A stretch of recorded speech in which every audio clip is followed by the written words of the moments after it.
Welcome to the Win Solutions Podcast, your trusted partner in warehouse management. Each episode, we explore cutting-edge strategies, industry best practices, and real-world success stories to help you streamline operations, optimize resources, and stay ahead in today's fast-paced logistics landscape. Our insights are designed to empower you to understand every decision's impact in your warehouse.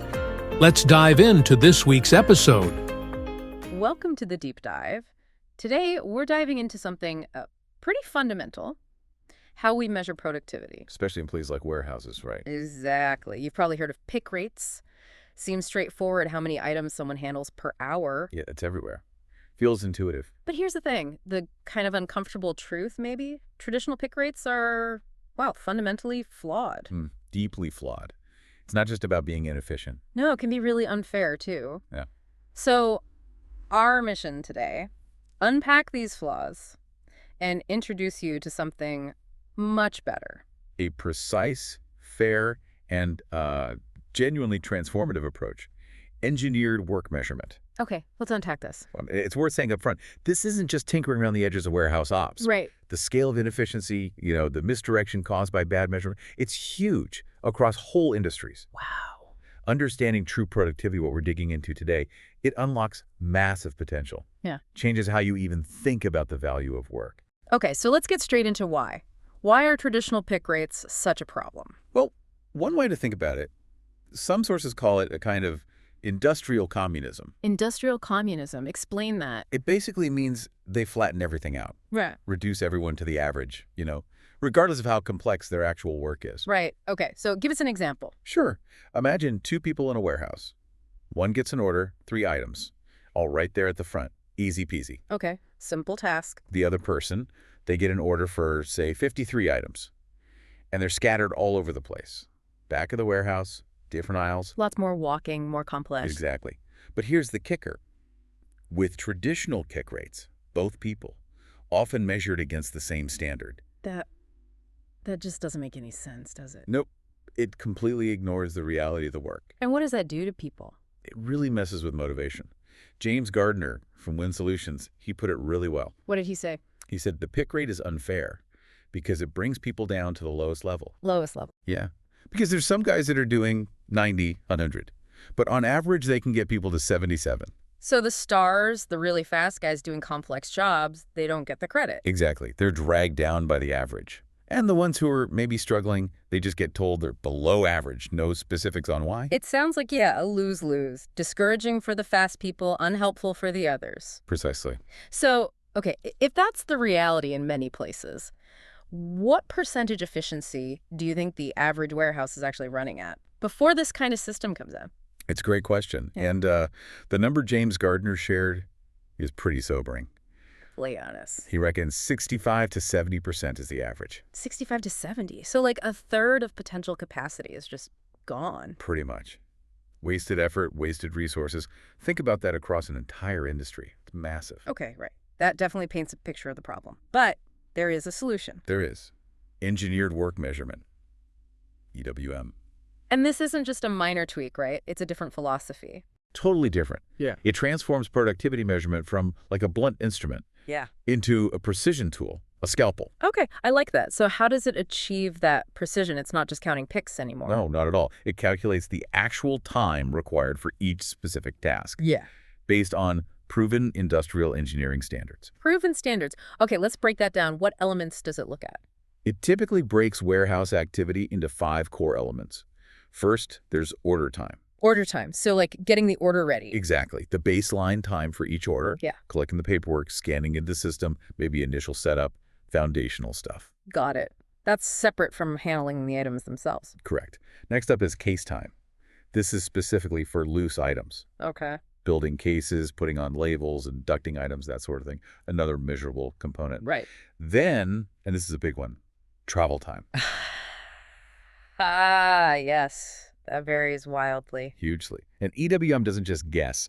It calculates it based on the actual distance someone has to travel for that specific order. How does it do that? It accounts for aisle navigation, Yeah. the speed of their machine, maybe their walking pace if they're on foot. It figures out how long it should take. point A to point B for that task. That's incredibly detailed. Okay, so order, case, travel.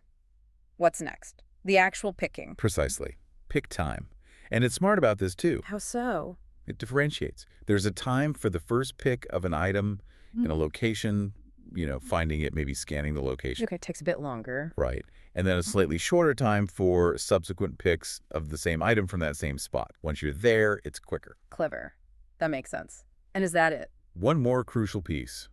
Personal fatigue and delay. PF&D. Ah, the human element. Breaks, interruptions. Exactly. It's a scientifically studied percentage. The source mentioned 18%, which is pretty standard. It's added time for natural breaks, unexpected delays, just the reality of work. Wow. Okay, the level of detail is impressive. It feels really scientific. It is. Are these just numbers some consultant cooked up with a stopwatch? Oh, absolutely not. That's a key point. EWM relies on what's called master standard data. Master standard data. Yep. These are internationally recognized time standards developed through tons of video analysis of warehouse operations, breaking down every single motion. So really granular analysis. Extremely. And they're robust, tested, validated across loads of facilities for years. Okay. James Gardiner made this point too. He said, none of these times that we've got are done by stopwatch. None at all. What we do is we use standard numbers that have been approved, that have been used for years. Right. And he added something interesting. We've never had the processing power to do it in smaller places until now. Ah, so technology enables this precision more widely now. Exactly. And the fascinating thing, the sort of beauty of it, is its universality. Meaning it doesn't really matter who does the task. The fundamental motions, reaching, grabbing, moving, wooden, they're remarkably consistent. The time might vary by, fractions of a second between individuals, but the standard holds. Okay, let's make this really concrete. Give us a real-world example. Sure. Let's say you have an order, 10 different items, maybe 26 individual units total, and they're spread across 5 different aisles. Okay, a reasonably complex order. How does EWM calculate the time? Right. So the system crunches the numbers, order time, let's say 1 minute for setup and completion, case time, maybe 30 seconds for getting the container ready. Okay. Travel time, calculated dynamically based on that specific route through those 5 aisles. Got it. Pick time. It uses, say, 8-13 seconds for each of those 10 first picks. Right. And then 6-10 seconds for the remaining 16 subsequent picks. Okay, adding it all up. And then you add that 18% PF&D on top of all that calculated time. So what's the total expected time for that specific order? In this example, let's say it comes out to exactly 10 minutes. That's the engineered standard for that task. 10 minutes. Yeah. Okay. Now, how does performance measurement work? This is where it gets really fair. If the operative completes that exact order in 9 minutes. Faster than the standard. Right. They've achieved 111% performance for that task. If it takes them 11 minutes. Slower. Yep. They're at 91% performance. It's transparent. Performance directly reflects effort and capability on that specific task, not some vague average. That clarity, yeah, that must be a total game changer compared to the old way. Absolutely. So let's talk about actually doing this. How does a company implement EWM? Where do you start? It usually begins with detailed observation studies. Supervisors use standardized forms, ones that mirror the warehouse's own standard operating procedures. Observation. Does that feel like Big Brother? That's a common concern, but it's really not about surveillance. It's about understanding the reality of the operation, what's actually happening on the floor. Okay, understanding, not just watching. Exactly. And these observations, they almost always reveal the hidden inefficiencies, the things that really hold performance back. Like what? What kind of things typically show up? Oh, all sorts. Blocked aisles are a classic. Equipment problems, maybe not enough scanners or batteries dying, missing inventory, poor warehouse layout causing extra travel, communication breakdowns. So often it's systemic issues, not just the individual worker. Very often. James Gardiner hit on this too. He said, the part of the reason some warehouses are running at 65-75% is because management have got unintentional blocks and barriers. Unintentional barriers created by management. Like what? Things like having to walk back to the desk every time to do something or waiting for equipment to be charged. Things that waste time but aren't the operative's fault. Right, system-induced delays. That makes total sense. Now, bringing in a system that highlights these things, maybe even points fingers indirectly at management, I imagine there could be some resistance. from the teams. Oh, definitely. You're right to raise that. It's a big change, and initial resistance is frankly understandable. People are used to the way things are, even if it's flawed. The familiar chaos. Kind of, yeah. But what's really interesting is how often that resistance turns into enthusiasm pretty quickly. Really? Why the change of heart? Because people start seeing the benefits. For them, first, there's fair recognition. Ah, the high performers finally get noticed properly. Exactly. They're recognized and rewarded for their actual contribution. And the people who might be struggling, they get specific, targeted support based on data, not just told they're slow. Okay, that's huge for morale. What else? Transparent accountability. This cuts both ways. How so? Well, if productivity drops because, say, aisles are blocked or equipment isn't ready, it's clear where the issue lies. It might be a planning problem, a maintenance problem, often a management responsibility. So management is held accountable too, not just the operatives. Precisely. It fosters a sense of fairness. Then there's meaningful feedback. You mentioned that earlier, giving people real data. Yeah, regular, structured feedback based on objective performance. Standard in offices, right? But often missing on the warehouse floor. This system provides it. And for management, beyond accountability. Massive operational visibility.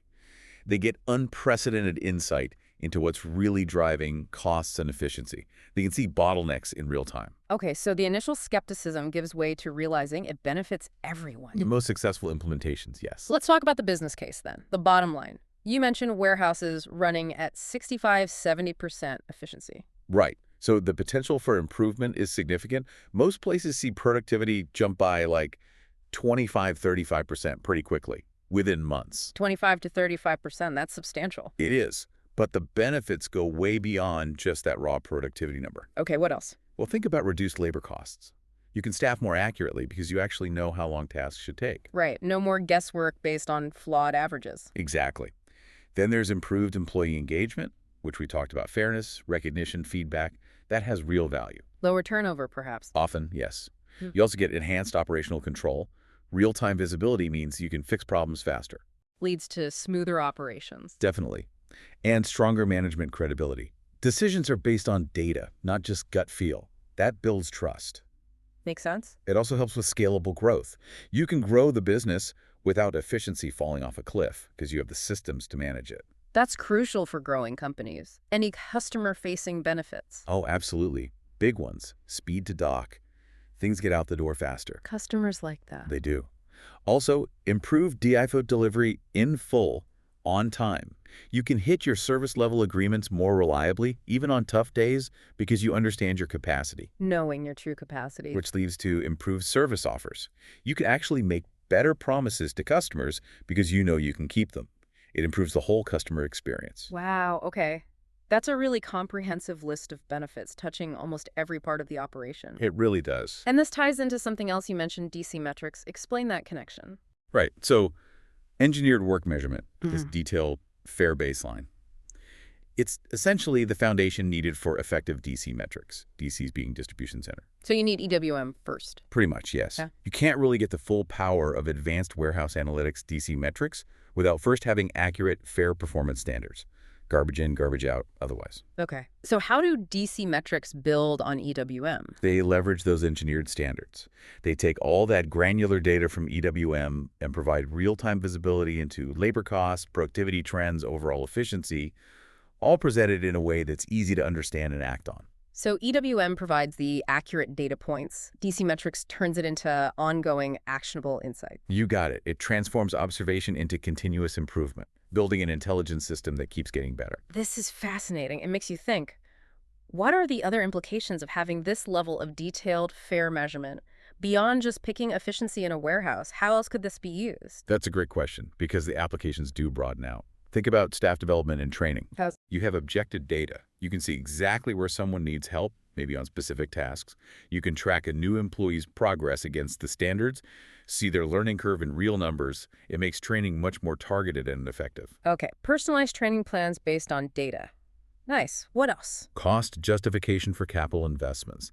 This is a big one for managers. Making the case for new equipment. Exactly. Or a new layout or technology. When you can show with hard data from EWM, this inefficiency is costing us X dollars per week, justifying the investment to fix it becomes much, much easier. It's not a guess anymore. Removes the subjectivity. Makes sense. It also massively helps with seasonal and peak planning. Dealing with Christmas rushes or sales events. Yep. Having historical data based on engineered standards, broken down by task type, allows for way more accurate forecasting. You know how much labor you'll really need. Better staffing, less chaos during peaks. Hopefully. Then there's quality integration. Making sure speed doesn't kill accuracy. Precisely. You can integrate quality checks and metrics directly alongside the productivity data. Ensure that faster doesn't mean sloppier. Important balance. And finally, tying back to the customer service enhancement. Really understanding your true operational capacity lets you make delivery commitments you can actually rely on. That builds trust and loyalty. So it really permeates everything. It's not just a stopwatch replacement. Not at all. It's a comprehensive approach. It touches planning, training, investment, quality, customer service, the whole management ecosystem. Okay, so wrapping this up, our deep dive today has really hammered home this shift, hasn't it? Moving away from those arbitrary, often unfair pick rates. Yeah, moving towards something precise, fair, transformative, engineered work measurement. And the headline statistic is stark. Your warehouse, statistically, could well be operating at only 65–70% of its actual potential. EWM gives you the clarity to see that potential, to understand exactly where the opportunities are. And then tools like DC Metrics help you capture those gains and keep improving. Exactly. It's about achieving that potential and then sustaining it, building a culture of continuous data-driven improvement. You know, this whole discussion about warehouses, it really makes you wonder, doesn't it? What about the pick rates in your own life? Or in your work, whatever field you're in? Interesting thought. Those simple metrics we sometimes use to judge success or even judge ourselves. Could they be masking hidden inefficiencies? Or maybe even discouraging our own best performance, like those warehouse averages? Are we measuring what truly matters? Or just what's easiest to count? Definitely something to chew on. Thank you for joining us on the Win Solutions podcast. If today's episode sparked ideas or inspired change, we'd love to hear from you. Visit us at winsolutions.com or follow us on LinkedIn to explore more ways to optimize your operations and stay ahead in this ever-evolving industry. Until next time.